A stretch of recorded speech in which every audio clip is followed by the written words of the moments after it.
Good evening, this is Dr. Ashwini. I'm a physiotherapist. Today I'm going to explain about the circulatory system. Circulatory system is also called as cardiovascular system or vascular system. Cardio means heart, vascular means blood vessels.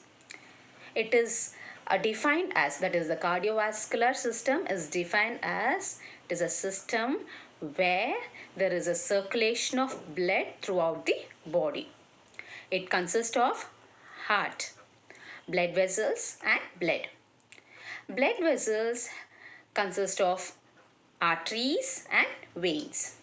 Arteries are further branches out into smaller arteries, then that branches out into arterioles, and it branches out into smaller structure called arterial capillary. Likewise, the major vein branches out into smaller veins, venules, then it branches out into smaller structure called venous capillaries. Why I am explaining about the capillaries means there will be exchange of gases and nutrients at the capillary level due to its thin structure and permeability, which is not possible at the arterial level as well as at the vein level or venous level. The major function of the circulatory system is to exchange the gases as well as the nutrients from the tissue and brings out or get rid of the wastages from the tissue. That is the major function. Now the circulation is further classified into pulmonary circulation and systemic circulation. Pulmonary circulation. So the pulmonary circulation starts from the heart. So if we take an heart is subdivided into vertically. If you subdivide, it becomes right heart and left heart. The right heart is further subdivided into right atrium and left atrium. The upper part is called right atrium and lower part is called right ventricle. Likewise, the left heart, the upper part is called left atrium and the lower part is called left ventricle. The pulmonary circulation starts from the right ventricle. That is, the deoxygenated blood from the right ventricle carried by the pulmonary artery. So pulmonary artery is the only artery which carries the deoxygenated blood. The characteristic of artery is to carry the oxygenated blood. Likewise, the characteristic of vein is to carry only the deoxygenated blood.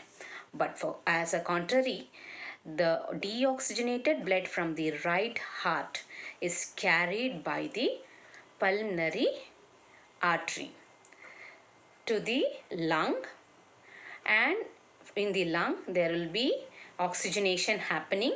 From there it is carried by the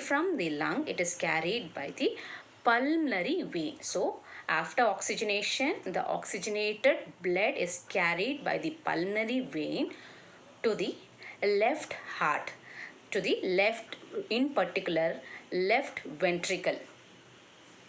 Okay, so this from right atrium, from right ventricle, the deoxygenated blood carrying to the lung. From lung it becomes deoxygenated and carried to the left ventricle. This circulation is called pulmonary circulation.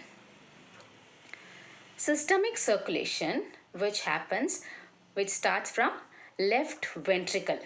From left ventricle, the oxygenated blood is carried by the major artery called aorta to the different parts of the body, where it transfers or gives out the oxygen, transports the oxygen and takes up the carbon dioxide, and from the tissue level by superior vena cava, that is major vein from the upper body and the major vein from the lower body. That is, the deoxygenated blood from the upper body and the deoxygenated blood from the lower body is taken by the superior and inferior vena cava respectively to the right atrium, right heart of the right atrium of the heart, that is to the right heart. So from the aorta, from the left ventricle, the oxygenated blood to the aorta to the tissue, from there the deoxygenated blood from the tissue to the right atrium, till that is called the systemic circulation. Thank you.